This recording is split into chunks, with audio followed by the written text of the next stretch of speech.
अस्सलाम वालेकुम dear viewers, असांजे चैनल ते खुशामदीद।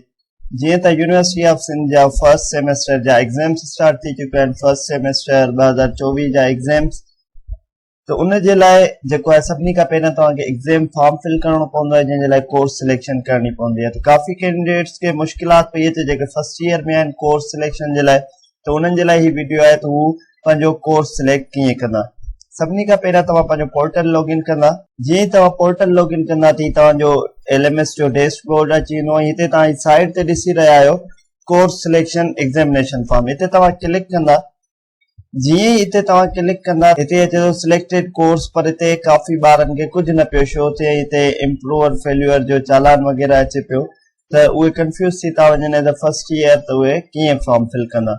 सभिनी खां पहिरियों ही तव्हां click here two submit form ते जीअं क्लिक कंदव त हिते तव्हांजो रोल नंबर वग़ैरह सभु शइ तव्हांजी इंफॉर्मेशन अची वेंदी। तव्हां फर्स्ट सेमेस्टर में आहियो, तव्हां पंहिंजो फर्स्ट सेमेस्टर सिलेक्ट कंदा ऐं सबमिट कंदा।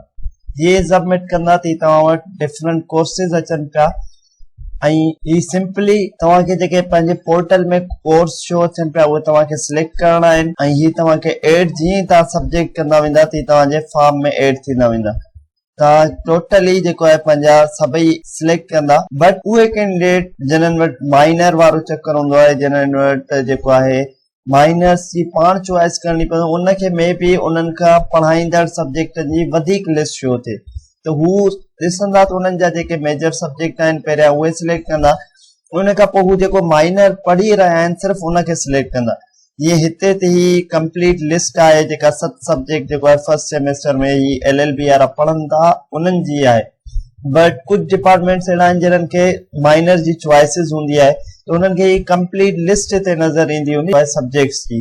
उहे सब्जेक्ट सिलेक्ट कंदा पंहिंजो, त उन्हनि खे जेको आहे कहिड़ो सब्जेक्ट उन्हनि पढ़ियो आहे इन फर्स्ट सेमेस्टर में जस्ट उहो एड कंदा। ऐं टोटल अगरि उन्हनि जा 6 सब्जेक्ट आहिनि त उहे 6 उहे ई सिलेक्ट कंदा जेके उन्हनि जा पंहिंजा आहिनि, ऐं जंहिंजा 7 सब्जेक्ट आहिनि त उहे 7 उहे ई सिलेक्ट कंदा जेके उन्हनि पढ़िया आहिनि।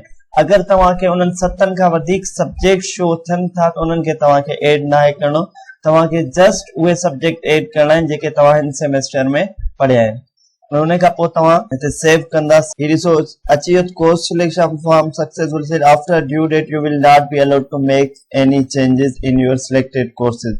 त तव्हांखे पंहिंजा सिलेक्टेड कोर्सेस केयरफुली सिलेक्ट करणा आहिनि जेके तव्हां पढ़िया आहिनि, जेके हिन सेमेस्टर में तव्हां अगरि माइनर पंहिंजो कोर्स सिलेक्ट कयो आहे त उहो माइनर उहो ई तव्हां रखंदा जेको तव्हां पढ़ियो आहे, ऐं पर्टिकुलर सब्जेक्ट जेको तव्हांखे टीचर पढ़ायो आहे। अगरि तव्हां माइनर ॿियो को सिलेक्ट करे था अॻिते फ्यूचर में तव्हांजे लाइ मसइला अची सघे। उमेद था कयूं त तव्हांखे इंफॉर्मेशन मिली वई हूंदी त फॉर्म कीअं असांखे फिल करणो आहे एग्ज़ामिनेशन जो। जीअं तव्हां सबमिट कंदा त तव्हांजो फॉर्म सबमिट थी वेंदो। मज़ीद अहिड़े इंफॉर्मेटिव वीडियोज़ जे लाइ असांजे चैनल खे लाइक कयो, सब्सक्राइब कयो, जीअं असांजी ईंदड़ हर नई वीडियो ते पहुची सघे। अल्लाह हाफ़िज़।